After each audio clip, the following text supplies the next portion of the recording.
Malby, spread the word.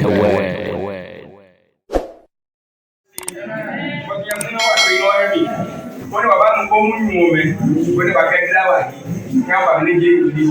Báwo fẹ́ kámi jẹ fún ọ́n gbẹ́mí, wọ́n ní mọ́tò pé wà ìbèrè yìí, jẹ̀wà túwé, mo yóò ní pé wà tún náà, ẹwọ́ yìí bí ibi náà wọ́n bá wà ìwà náà. Amen. Hallelujah. Gbogbo ẹ̀rọ ẹ̀kọ́.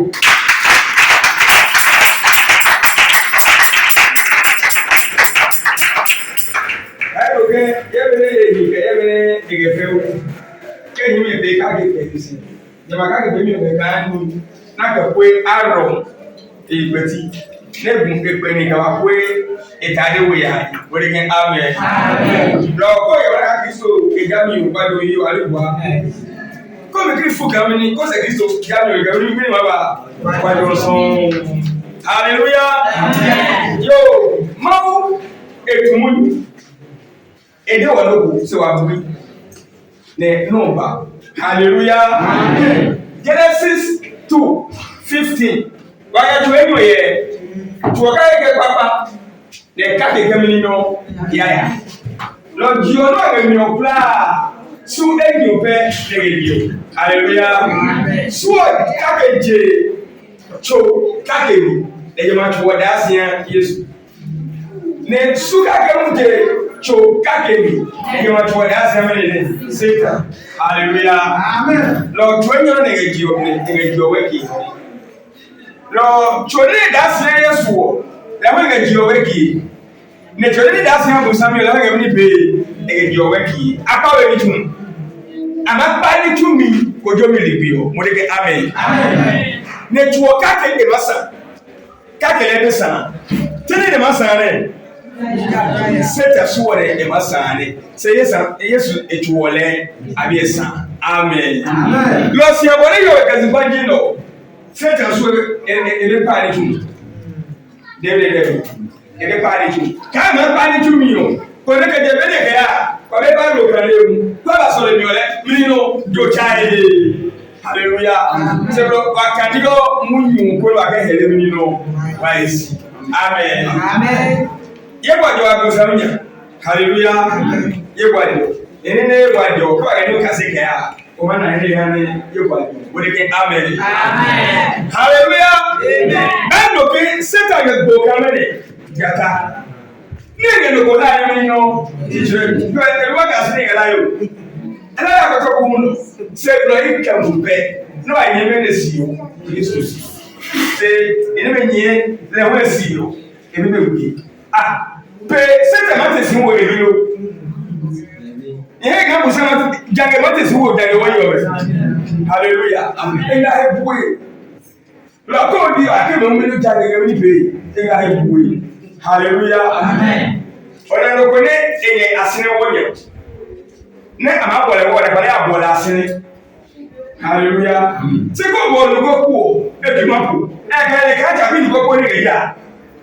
Senga asine ja na sine buwe yore no ko ega na sine bo asine be je bi lo hallelujah because ko be je bi be e na Yesu Kristo no wa Yesu yo e bi me wo be o ni be hallelujah amen mi ne mawde wo ne etuni wa he mi ne de jana na de Moses de ni ba na di ma ke ni o kan ne no ko ne ngewa e de jana ya ma mo num lo ke ya to e de mo mau e bo num lo ne we ke ato no ko hallelujah amen o ne he hu mi ne e ye lo abona ke hanum lo mi sa le tuna abona lo first ni tuna mau ke hanum lo mo la agba hanum wuli o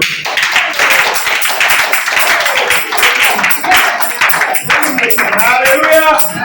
Let papa ni wo ile ibe lo. Ibe lo mo mu yo mo ni tun le sekere. Hallelujah. Amen. Lo ne mo hu mi Jesu. Ne ba ni seki doctor ni. Hallelujah. Amen. Doctor ni tun le da ni no e ba Jesu. Lo doctor ni ba Jesu yo. Be na ni mu ka fosi. Na ke kasa wo ya na ape yi wo. Go bless you. Lo di doctor ni tun mi wo. Hallelujah. Amen. Yo, mini be. Ita o ke mlake. E wo le mlake o. Tuo me ne ga mo mi o. Tuo me ne ga mo Try to be far. Ewo kra Ibrahim bemini no oye lo ne ma wo numro ga iji omi yo ni na ke mahala no na huo e ga chia desa aka di onge ni na ke mahala no na huo mi ni ge di onge so to Ibrahim yo be e na be na bi omo awane hallelujah amen mo le bo agreement ochi hallelujah amen la fama mu Yebia we no ni ma wo ne be kulolo aka bolo kulolo ne ba bi wo bi so ni ma gbe ma ne sa ni ma je hem mwa ke gere ni chi banku ni ko mo ke ma hem mwa ne sa apia akeno yi ha mi jo ni ne sa bo ne ga fudi aka akeno yi e ya ke ma ye ri abe yo hallelujah e ke mi Jantuone ano liwa papa ke aya mi obe. Obe ne de tuone e ha ne kwa ayo ala mi no Kevin no ne lo ogwe hallelujah lo bi ma tuo kwa ayo na ko baba se o ne mi no ba se o mi no ba se ka bi hallelujah lo ji chi ko ba ka se ke pa ke no cha hallelujah lo ka ba ka se bible e mi ko mi bo e ba o di e ba mo ba ko si ake e ko ya amen e ke mi Oye jama atuo ibili. ko ye Ibile o ma ye ku o. Ko ni pe bi no ata yi o. O ma go. Go le baba.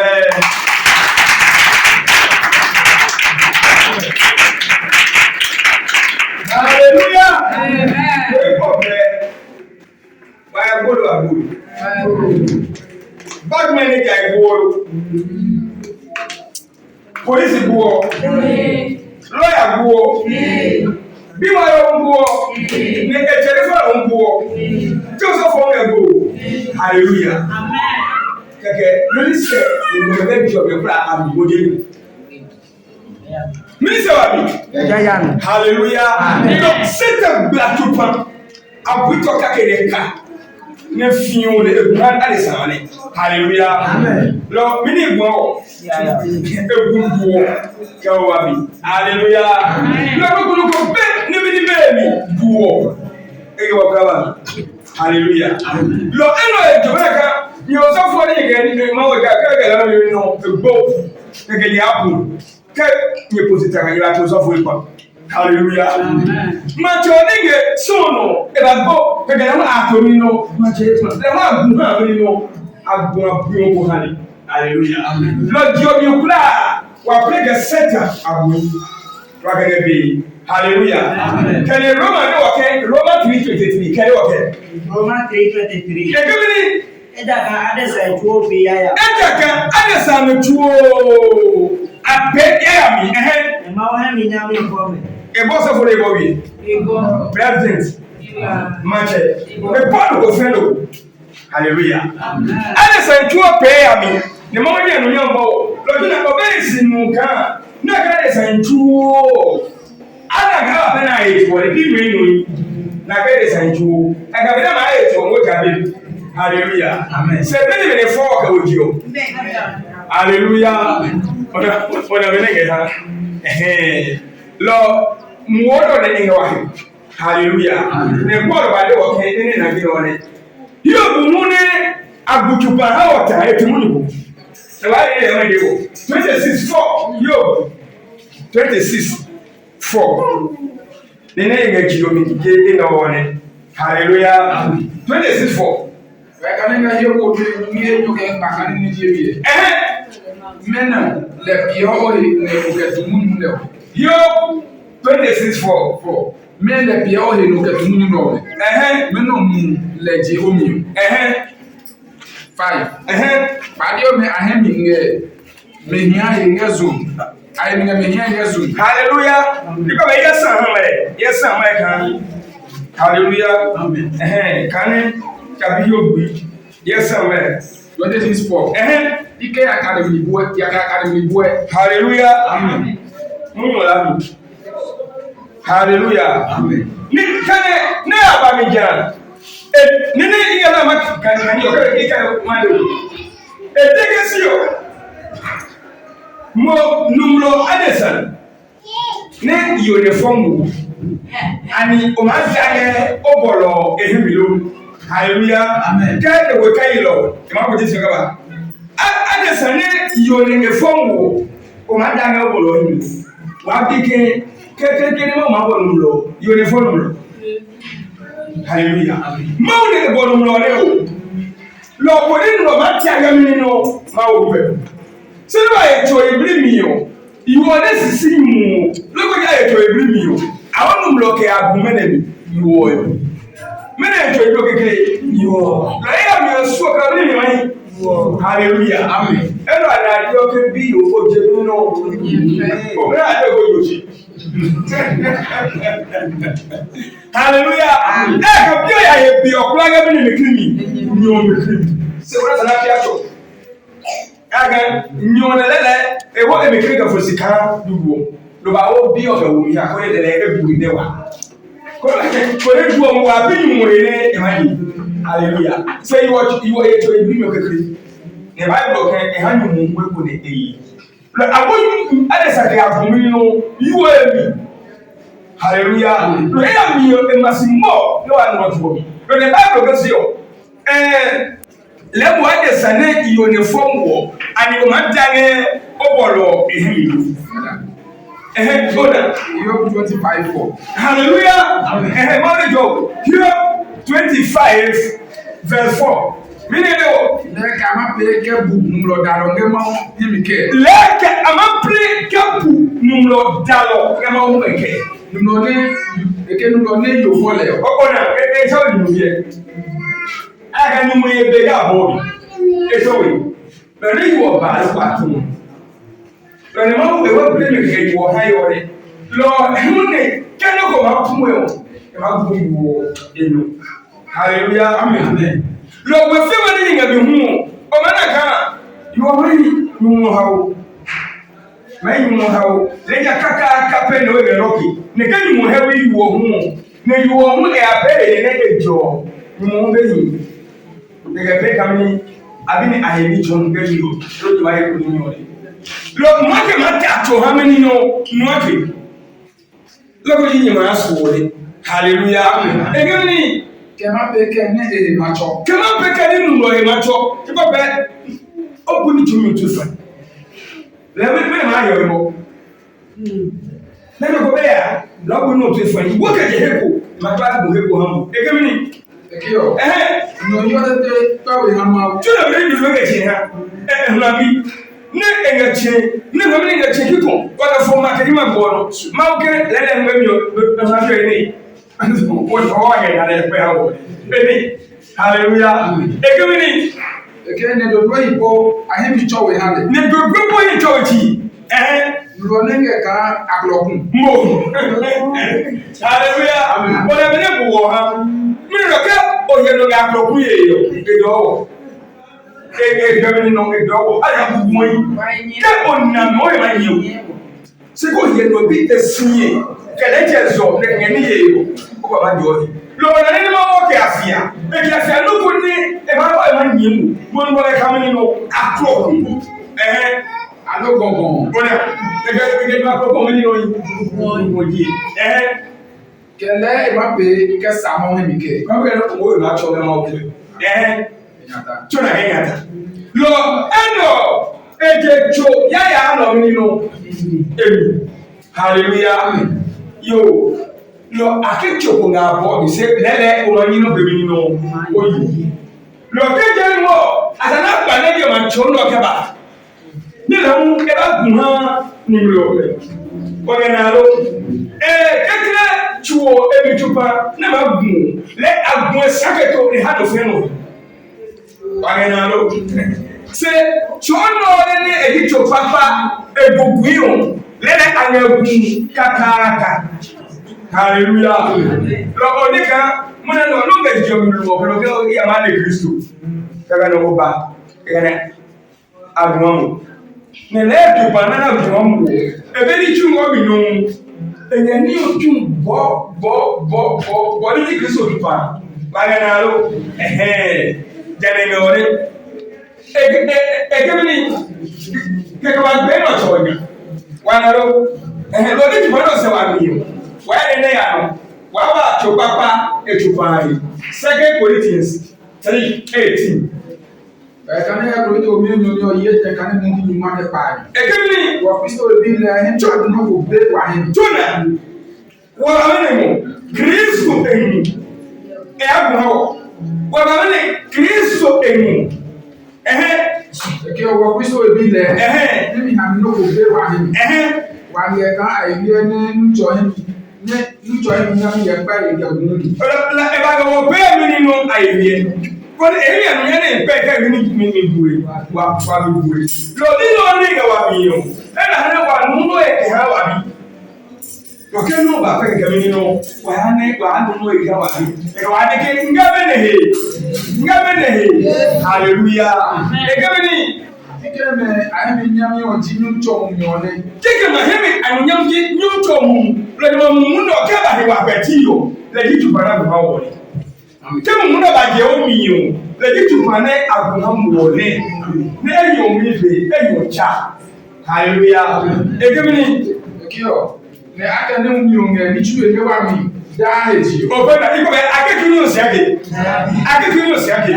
Se tu bana ke tu no ke. Brakum. Ne ebe wo kula ne se Kristo to fa le o e ne tu mi no bo ga be silo poison ngeo agene mu mo ni chi no wa mi die ji o wa ne chake ge be kale o wa chake kale no ani wa te wa ge be ge ba ge chake ge be kale o la Kristo to fa hallelujah amen e to ga wa ge chake ge be kale no le ge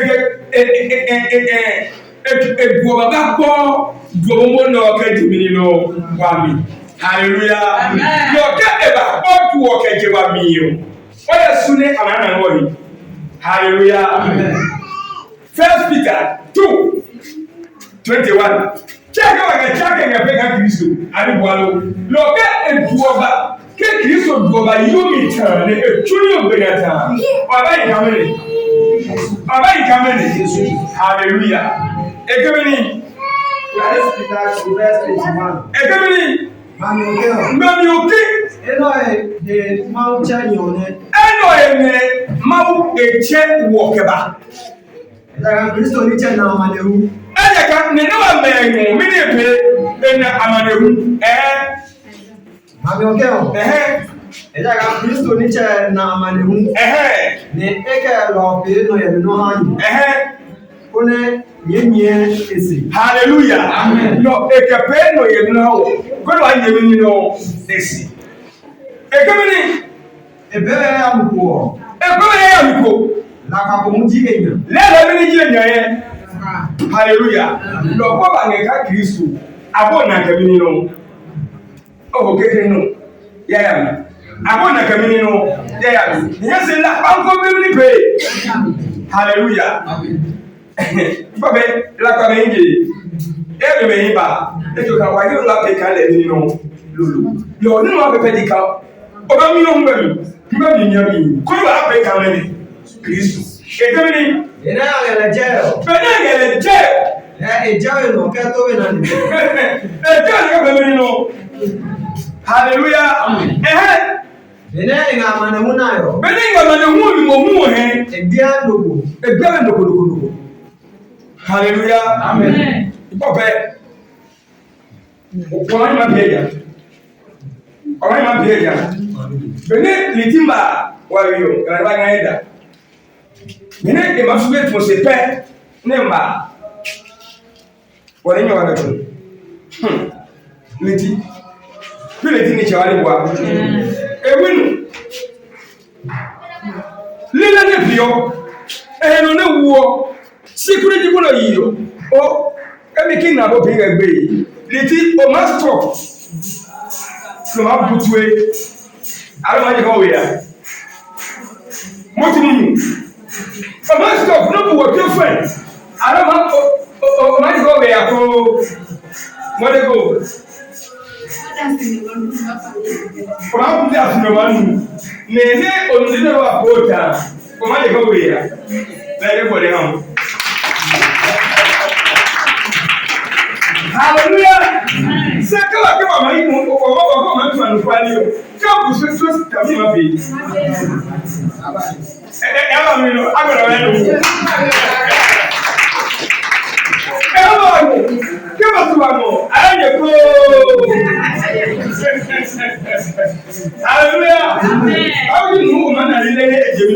skater. So no na you like the teacher be me no pembo. Hallelujah. Say Kristo le na bumi be me no edo. Gane choka wo wanara wa chake wa Africa me no. Say wa chale ke we kale lulu. Say wa no more ball attack kan me no. Lo wo Kristo be wa ya hemlo. Wa na lo wa ya wa hemlo. Gane engini no ne. Amen. Matthew 5:11. Ne awo job yo kepa ale do. Kana je lo mi ni ma bunu ni lo mi ke be qualify je mi pe. Ka o ke bule jo ni onye no bule be qualify. Kristo foli a qualify. Je lo le jo pare Yesu Kristo ye kuni ni wole. Ne e tute do na ne. Ne ayo biye ne bia lo fu. Ele bukayo kuni mo di wole. Lo ke mo mani no ma pe dia lo mo di ne na je no mi o ye mi no jo no kuni. Amen. Amen. Hallelujah. Ne je no mi mo di no mi no o ye jo no kuni. Hallelujah. Amen. Basa fo mi ni no ne. Bene eyeyo. Ege ma sore. Bene ma pegere ne no be ye bi. Atume akesi. Wo be ka ba sore jumi. Ye bi manu. Hallelujah. Amen. Emare ken e asore. Mom ne ki ma asore mo ma. Hallelujah. Nengo. Mama David. Hallelujah. Lord Jonah Kristo. Ni ne e ka qualify na dio no kula kika. Benangele ya mbe age be no. E be ke tuna ni. Benangele jeyo. E jawe. Benangele biye yo. E biye we. Ne e ke no pe no ye no ha wona wa be no. Wa kasi eroji e amanehu eroji Yesu ya amanehu e amanehu ne ke ni hu nyima na amanehu oji e lo moni. Hallelujah. Matthew 5:11. Abanye O na ga jobe abla jobe ne banani Keni jeni te o bana ko ile ne awanye yimi na wo yi ne atumuni yaya isroto ikasi ni munu saka ina ka fiamu Kenya ni o dewe no kuwo o ne mo nyino dewe no kuwo lo si ago oporo re o yini be Onya ago lo so oporo re yini be o ido a chwami nipo idewe no ko ne ga iye kuni mo me ne be. Hallelujah. Amen. O ya be ya seke ajemi esare ma bo ha o che kan so na ile na bi ariwa na nka jele o ege to ile na bi. Hallelujah. Gene joka wa ile ni wa qualify wala ina o jobe ka fara ege mi Nyenya enye na kwajo ni na kwajo eja ka nyenye wo mi onga nyenye ni no me krege no. Hallelujah. Amen. Ama mi no so ye bi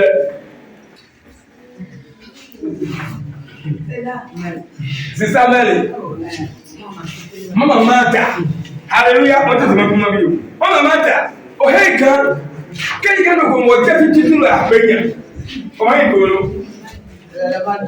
O ma do. Yo be yaje. Yo aba re.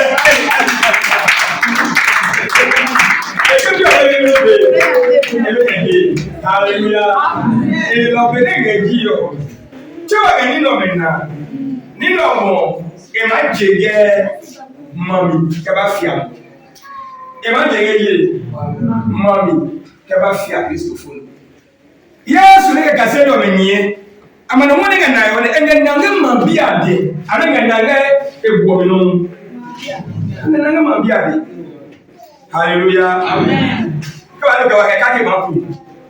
1 Corinthians 6:7. Engananga mambi no meneno ade. Hallelujah. Amen. Lo mambi no makolile. Amapo ngbe misu. Hallelujah. Amen. Bere ngeji no re. Lo ni hane nyedle. Ka wo wa na amano mo ke mambi ade. Wa ne ye oyinu enu papati. Arenaro. Lo ensekra Christopher no. No ba no ka kiyo. No ai be. Arenaro. Se bro ai bo ngeji. Ngam. Hallelujah. Amen. Say, for my wife, for my wife, hallelujah. Amen. I got going to go away. 1 Corinthians 6 verse number 7. 7. Eh? Come ye munyo. Opena, bekani yo kan no chi mamblo. Senga chega ni so mi no, ye bati. Kanye ni kanye nga munyu ye leo. Okay, kachoka ye jembansa Kristo senyeri sasa. Bekani nye jembansa meneme Kristo senyeri sasa. Nyana ni pai senye ya munjine che ekuni. Geri yo kan ya mi ko ni je sare je ba wo fia. E ba je mu ke ba wo fia. Nya na ni pai sisinye munji jine che ekuni. Onalo e mai mami je kai mi no kai wa no ba. Se nyimu nyega nisibia ambe. No ke wo mo na wa pe yo leo wo so wa ya ona wa wa sibi.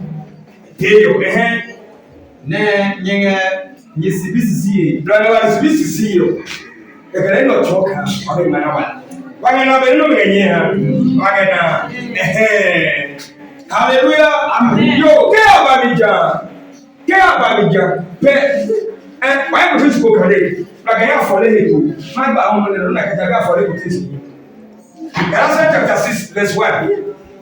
Galatians chapter 6 verse 1. Galatians chapter 6 verse 1. Egeni. Ye nyemime.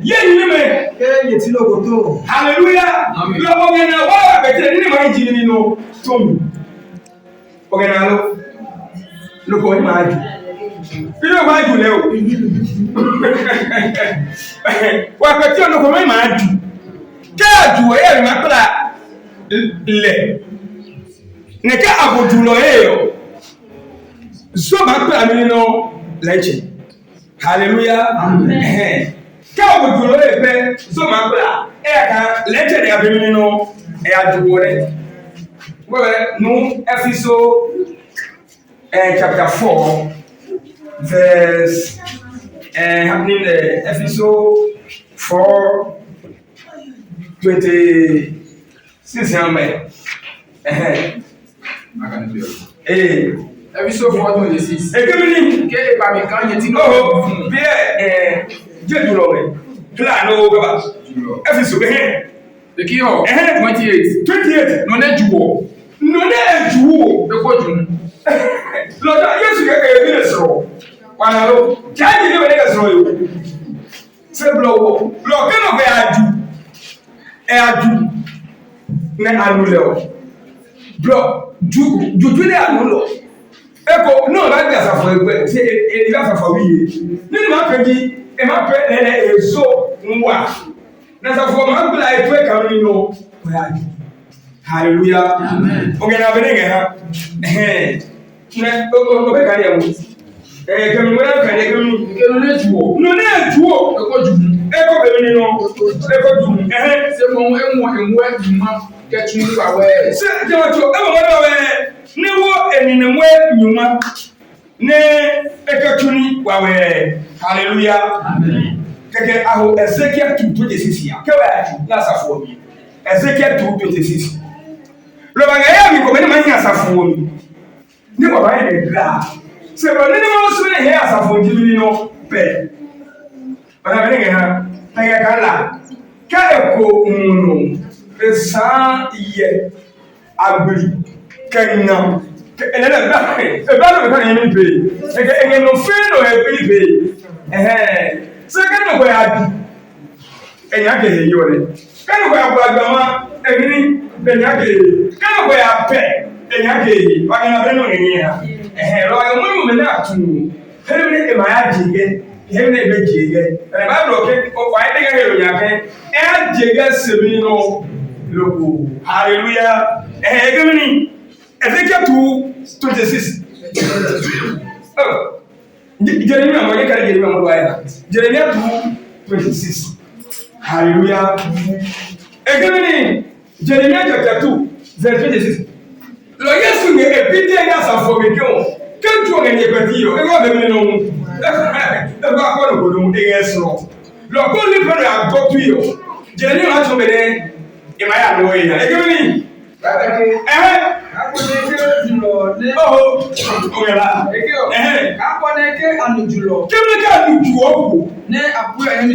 Hallelujah. Akwa gotu eno ega mami. Hallelujah. Ne amano sumbe. Because ko be ebi sumana no. Mojo no yo. Hallelujah. Aya na mene ha. So to na ba sane yemi pe ekon. Ni ni ngisidi ke munu yi pe ede habi. Aya na lo James forward. Ko ba cha edo no. Lo ya mi mani wabati no mai medra. Se ba na ya mene esere le ba asafo. Ke ba ba ke Kristo ni no asafo. Aya na ho fa. Lo wana no ko ne sane ni asafo no.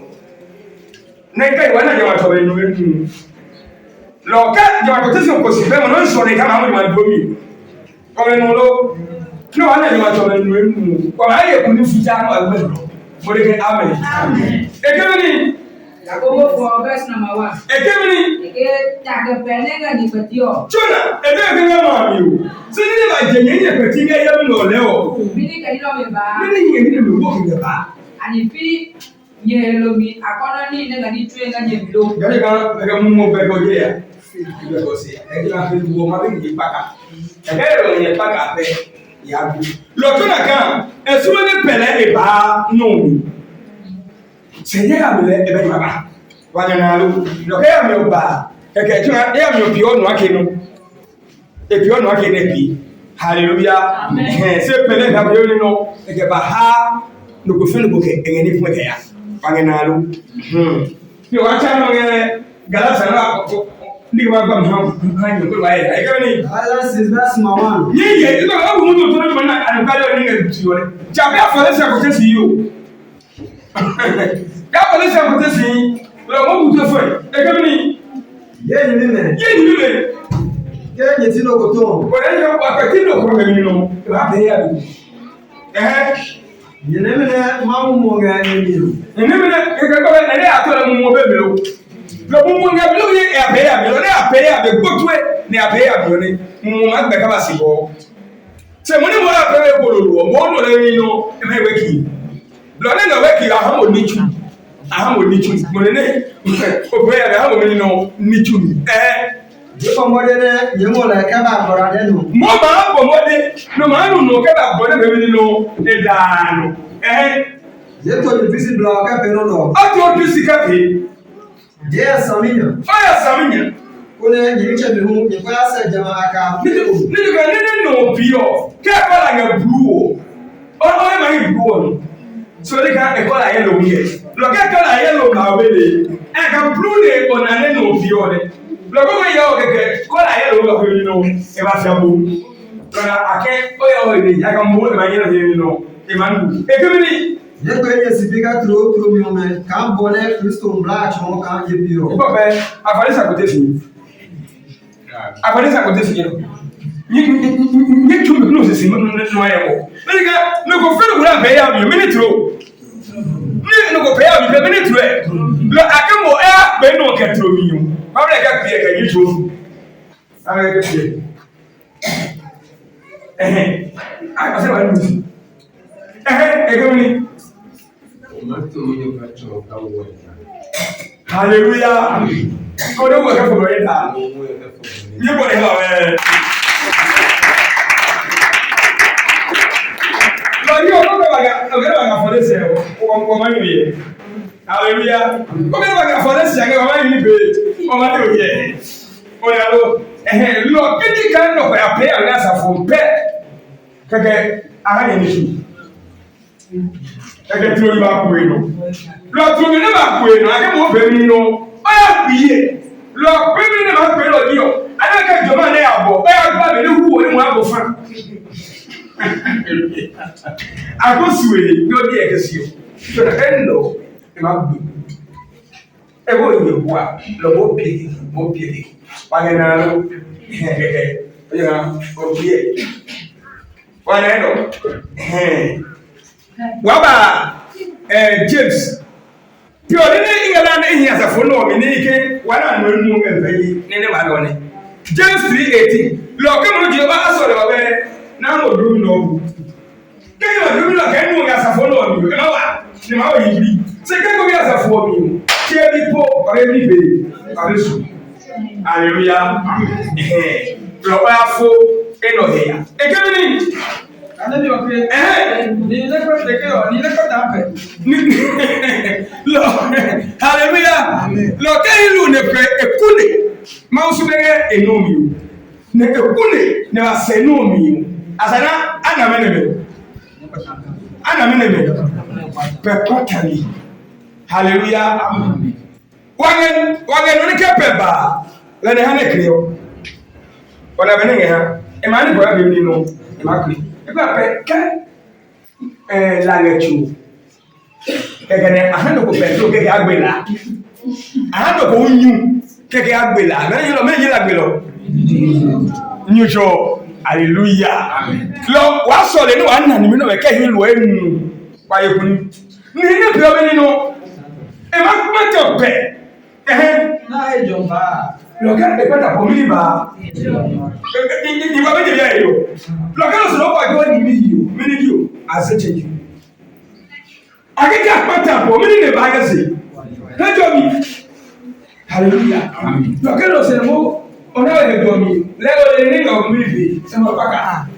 Lọ́ọ̀dẹ́ ní ìmọ̀ pàtàkì bẹ́ẹ̀ ni máa ń ẹ̀dọ̀ bá. Jẹ́wọ́jọ́ wẹ́ẹ́ ní ẹ̀mí àkìsù. Kékeré ni. Àná òkú pápá tó yẹ. Hallelujah. Akọ̀yọ̀ wẹ́ẹ́.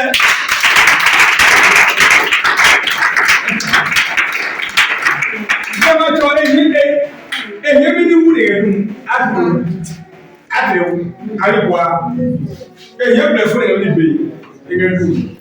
Hallelujah. Ṣé ní pẹ̀tà ìtọ̀ èyí ṣẹ̀ṣẹ̀ wù.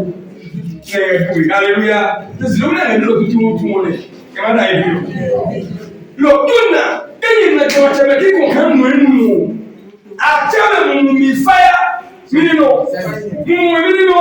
fire service. Hallelujah. Lọ́kẹ́ láàyè tí ọ̀rẹ́ náà yà á yé mi. Àná gbé lọ́jọ́ máa tọ́ bẹ kí sọ tiẹ̀ bẹ̀ kí wú pápá dúlì. Nà ewu bá dúlì yàn akẹ́kọ̀ọ́ bìẹ̀ bí bìẹ̀ yẹ. Ẹyin bí ní àwọ̀ jí ta sálẹ̀ yìí. Nà kéjì kan ètò ìmọ̀ wú ọ̀tà. Nínú ìbí bẹ̀ máa wọ jẹ́ mi nínú. Lọ́jọ́ máa tọ́ bẹ ayọ̀ dàbí sálẹ̀. Hallelujah. Yẹ́nì ní kàn àdékẹ́dẹ̀. Yẹ́nì ní àbádékẹ́ mi lọ́wọ́ nínú ìjà. Hallelujah. Agbẹ́dọ̀ abẹ́. Hallelujah. Yo,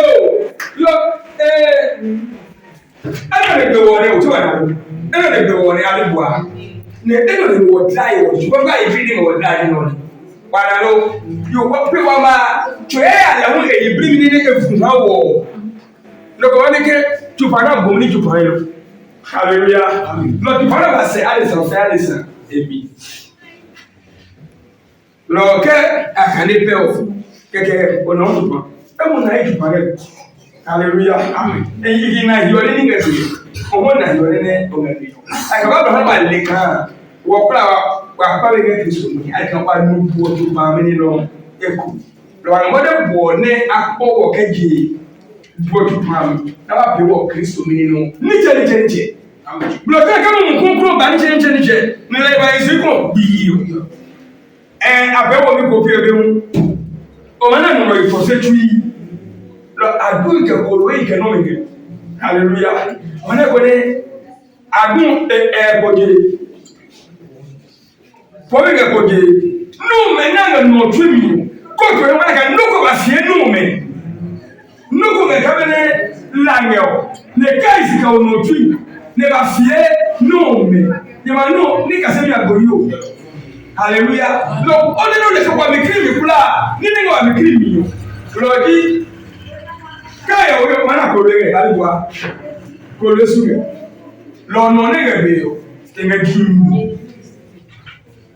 tí ó náà ní kò lè rẹ̀ ọ̀rẹ́ náà èsì bá fún àánú ẹ̀fẹ́ kọ́mbà dúgbọ́n ní ojú tẹ́wà yóò ẹ̀bá kò wò fún ẹgbọ́n ọ̀hún ẹ̀sọ́ kẹkẹ wọ́n ìkà òtútù ọ̀dẹ́gbọ́n náà ẹ̀bá wọ́n ìkà wọ́n nínú ètòtò ẹgbọ́n náà ṣe súwọ́ ní ṣe ìdùnnà ọdẹ àwọn ọmọ náà kò lówó ìsúnlẹ̀ náà lọ́kọ̀ọ́dé ìsúnlẹ̀ náà mi ò tó gan ọmọ náà nà òdì lọ́dún wọn nù mú fẹ́yà má ti àti ẹ̀rẹ̀ sàmú ní àsáyé àti ẹ̀rẹ̀ nínú sàmú ní àsáyé lọ́kọ̀ọ́ ní sàmú ní fẹ́wọ́ kíkùn ṣe ẹ̀mí ẹlẹ́mí rẹ̀ nínú lọ́wọ́ ní ẹ̀mí ọ̀rẹ́ lọ́dún wọn tí ọmọ fẹ́yà wé mbọ̀ ẹ̀gẹ̀ kan Kenge nyote. Ko tu ni to na kan. Ipege ye mne yo. Ko tu ye ni ko be na. Wana. Ndokocho kwa awe mi ndokocho. Le nenge vyoje manu me wone. Kebene ndokocho masi. E mani masi ni mape mu ko. Ko ba sabahana. Obere ka mu ngale. Kwa wono suru. No ya no. Le troko ko ni ke no ekodi. Se ne abedi ko mu no wa dewe. Le ka wo pepe ya fimbu ka ba ha. Lo jama to mo. Ange kan mu. Lo yo ne no mi ko ka aleka ke. Me ko ka su. Lo ya me ka asu. Ni ne no lo ebi. Hallelujah. Lo agege ke ya ne. Episode 4:25. Egeni. Episode 4:25. Egeni. Lọ́yọ̀. Lọ́yọ̀. Ìpalà pààyè mi. Ní kọ́mínì pẹ̀lú. Lápàyè. Nínú tí wàá lọ létú èmi àlùpàlẹ̀ sí. Yàrá kan nù kò ní lẹ́wọ̀n gẹ̀bẹ̀ nù. Lẹ́wọ̀n tukọ̀ nínú ẹ̀gùn hàn lẹ́ ní ẹsẹ̀ mi ò dín nínú lápá. Ọ̀yànàló lápá àlùpàlẹ̀ bẹ̀ yẹn. Lọ Yéṣu wọ́n tún bá kó gẹ̀gẹ̀ ètò òkè àbó bá ní ó bí nìmi ní pẹ̀lú àlùpàlẹ̀ bẹ̀. Tí wọ́n yà mí kó ẹ̀kọ́ la, wọ́n yà mí kó kọ́ la. Abiwa eka mu oyembe no na kan obi onya be ka mu na ohi wanalo eka wa ga chaki wa ga be ka minu no Kristo amen episode 4:28 Nune juo eko jun no abosilo ke olipe mi yo gele ka bere no go emunya ni na momi na ge fo beta e ma bi. Se no congenega sur le don. Quand il left and right, Hallelujah. Quand il est mocho mi okula. Si quand il mu nge ha na ke mu mi o. E be mu mi le. Ele ga mu mi je ga mu ko. Ne ga ho, e ga ma ska jo kwa. Hallelujah. No ne ju o e wa mi no. E ko ju se mi. Se mo mu e mo e ngwa ni ma.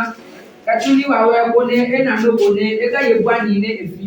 Ekatona ona hiyo ko ne ga no gumi. Ona hiyo ko. Hallelujah. Amen. First Timothy episode 4:31. 31. Ye hane mi domi. Ni tobwe. Ni na Bible. Hallelujah. Amen. Ne ko felo ga hiyo. Ne e ba fia adesa fe adesa. Ko ne wa mo ne ni no ma be mi no aje wa mi. Wagenalo. Yehane mi domi. Ma be kwesi ko nyo. Lo ehia ni le ni ko ne atomi kwesi no etu. Hallelujah. Lo no na kan yo pla. Wo aye bu kake. Fe ka no kake. Se ba do no han no ale kan. Ta no kake. Wagenalo. O ka ye mi. Yehane mi domi. Mi domi. Head of we. Mimi la. Ka me claim me fún mi se ne po nganje pati. Hallelujah. Amen. Wa be no na. Ka wa bla le. Wa be le kake. Hallelujah. Me de man to mi no me kula, e mi no kula. Be na sunge. Train yo yelo le. Me no so. E mi no kula be ne asunge na. Tu la ke no. Verse le yo no. Yehane mi domi. Nene mi duo. Hedo. Nene hedo. Mimi la. Nene mi la. Ka me claim fún mi se ne po nganje. Mimi la ga pa. Ne mi ke fún mi ga mi no. La ga pa. Hallelujah. Ake ese mi no. Hallelujah. Ni no na to e bi no ni. Me ni ji be kula akola. Kwa gule kake. Ogena brenge ha kwa gule kake. Lo ale so fira ne sanu na je no mi o ni no wo. Engo. Nene e ana we ko ge bi pedi Kristo. Lo ne na be ya mi kula ne pe. Hallelujah. Amen. Dem no ki tuo dem no we. Tuo dem no we. Ni igbo gba ke ha. Ko ga be ko na me ye ga ko mai ha. Ogena. Hallelujah. Amen. Ba na kola no me. First Timothy 16. Remember, no, I'll get back to you. No tuna pio wa we ya mi me aso ka ba ku. Ko ne wa pa mo wa ni no na wa ko. Ne ejiwa. Wa na. Ekemini Eja kasi kaso mi dia ya bituo asiboku. Hallelujah. Amen. Tuna ni ko me hunge. Ne anoji no le. Lo kai dominya. Ne no ya fia ni osofo. Alo ni leader. Ni ma tunu se ni beska. Hallelujah. Amen. Nindo enge preach ko ni ne ko be fia na awo nkema. Keni dai wa sa fo ne gbo mi ni gbe sika be ne gbe na ore. Hallelujah. Ana ko akane lina mai munyu agani da ko be ne so mi no sika. Se osafo hinge sika ya ko de da. Lọ́dọ̀ wọ́n no kun na mu ebe ba se da wọ́n hinye no hepa. Wala na be ne ha. Ekemini Niko meke hendo ya di sikasi. Ona lo so na ko la we yo ona be ko la ga. Ayi sikasi. Ne agbe hebi kai. Asa ko we. Ona be ko la ga ha. Hallelujah. Proverbs chapter 16 verse 5. Why no kon ko la ha? Abe inyuma ke pa nka le di elu. Ekemini Ojo anu le wo e. Obana no ko ni na mi no e ba ni no. Keno wo. Ekemini E bi o ya we dan. hallelujah. Kila jema to le ona sa ne ke mo akati. Ni ne je be si se wo e. Le ke ma wa akati le mi ni. Tai ni ga e ke ma wa akati. Ona be ne. No aye kola fu. Lo ke na ke ne ko si. E sa na mo yo mi. Ko no mo no. E mu na e no. Hallelujah. Dere ke no re. Hallelujah. 10:19. Proverbs 10:19. Why 10:19? Logo ma ba fa no. Wa ka ne ga be go ni nyuma ka ni ti nyuma ke ne. Yego. Ne to mu nyo ba wo. Hallelujah. Wana hiyogo. Wana hiyogo. Enseka to mu kana olon. Ne to mu nyo ba wo. No ne to mu ne hiye o. E ke o le bi o ya. Se o ko ba ke le kan o ya bi. Ayo ala mo no. Ala. Wọ́n lè kó ngaya mbele obeli akeka o me bloje yo obeli lo ni bai na mali o me na beno ngenye ha o ya lo kola bena lo ka kwa na blo ni e mi ku mi ya lo o ba o ti ba no mapu e ka wa e dra ka mi ni no wa ya ma wo amen Abe igeti. 18:8 Sieboye lo munyu ngeka ni eni nebo. Hallelujah. Amen. Eke ko kola ba. Lena no bodi ni no. Sieku. Hallelujah. Sieku oji neno ga dio no bele yo. Ne ko ga de ge ehi. Lo na ko ga de ge ehi yo. Ne no ye ngo no ga de ge ehi yo. Ke e be ni li yo. Eke ka o mo. Le ma ye left and right. Am I hearing no left and right? They come in. Mulu ade sense mo ka amami kaya ameklemito.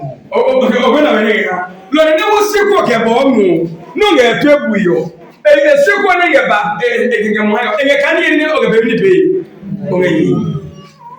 Ne ko o ye ru o ma be ni no. Ma ba to. Lo ko to pe sana ya banye. Hallelujah. Lo banye no ma ya di ka o ma wi ya mu ha ne na tu.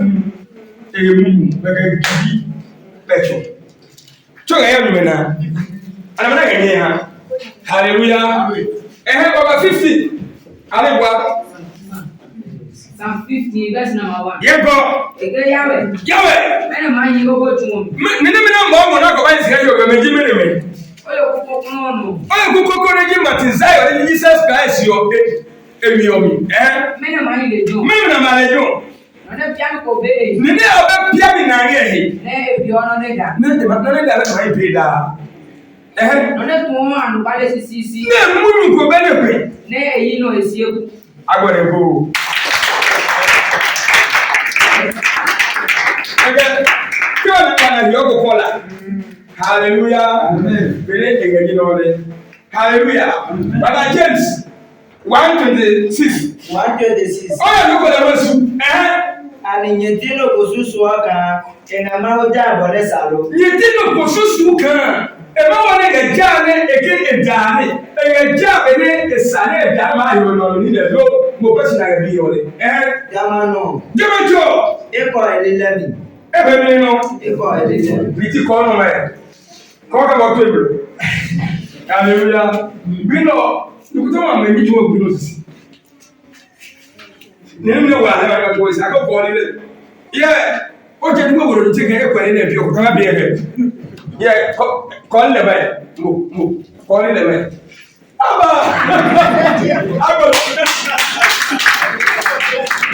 Hallelujah. Take up all with me. And when you let your kind of God blind for you. Hallelujah. Amen. So you told me, many years to see you.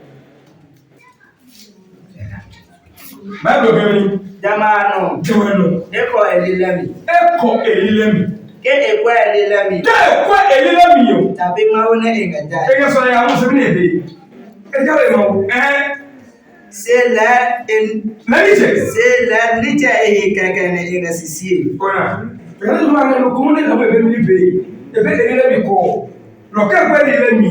I tell you, take a baby in the ACC. But I am in my collar. Hallelujah. Amen. I buy a collar now. No friend, you know now. Every night, hallelujah. Amen. Being a good on it. No, I was well. Which one go? Yeah. Amen. When you go to 1 Timothy 5:1. Hallelujah. Children have been here. Get no ewapimu. I tell the king, oh, bottom. Wagana. Lord, take one out there. Much I even know. Yes, bottom. Unless I'm not telling you, know. Wagana. What I'm not to her. Lord, I need to be enough for Siasa for me. And not to a tent to a pair. Now, do we? Wagana, look. Egomini. Okani mkoto mahali. Se bomu tumu nikachole na bone ojama tumu. Hallelujah. Bwana mlafu Mungu sina. Bwana. Hallelujah. Tiwa na bwana hiyo. Nakufanya bwana neno. Nakufanya bwana. Hallelujah. Awande no mi ba. Lo, wanya gbinu maka ku yiyo. E ga fi so 40 wa gbe. E wa gbe. E ga mi Episode 430. Lọ́tọ̀ nínú mẹ́kúrá náà lè pé ewu orí mi la. Wáyé kẹ́mi ní. Ẹ̀ka ká mú ẹ̀ka sọ̀kò ní mọ́ ẹ̀ka bíi. Mú wọn ẹ̀ka sọ̀kò ní mọ́ ẹ̀wọ́ kẹ̀tọ̀ wa èso. Kẹ̀tọ́ kan bí ma ní máa wù máa hán ní ìmá yé yìí. Kẹ̀tọ́ kan bẹ kò mbà ní mọ́ máa hán ní mùmù ní ìgbà wà yìí ọmọ náà wà lá. Làkókò wèrè mi la. Èkébí ní. 31. Lord, when you been on your back, you know, I child working in the Wakan. I can yarn me do me. Lord, the fly, 100 living in Hendo. Mimila. Please, for me, say, get you for me, say, let the program in no backwards. Amen. Lord, okay, Wapuno. Go Canio, Roma. Again, you go when you see me no. You go when you see me no. I can only let you know a war no minino in the land. La assume of a flying quality. Mount you know what it is. Negative in. Amen. I hope that you'll be soon. Wow, minino, but you'll soon. Amen. Yes, what is the number? Muna mu also me munu me lesro no esawa mi e wo peka nga fon ga kawane e wo yibli e tuni wa bi le wa no amen